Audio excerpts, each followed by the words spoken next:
At sa Kabikulan, Comelec Kamsur nagpatawag na ng pulong sa lahat ng election officers upang paghandaan ang barangay elections. Yan ang mga balitang hatid ni Grace Rifama Semando ng Radyo ng Bayan Naga. Magandang hapon sa iyo, Grace.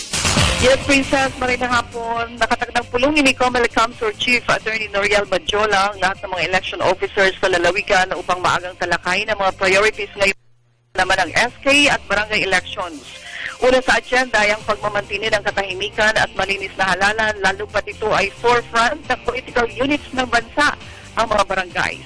Ipinahayag yun ni Atty. Badjola na nais niyang sabay-sabay lahat ang mga election officers sa paghihimay ng mga dapat pang busisiin at esikasuhin mga detalye, lalo na ang pagrehistro, pag-revalidate, pagbura ng mga patay ng pangalan ng botante at ang pag-aayos ng pag-transfer ng mga botanteng lumipat na.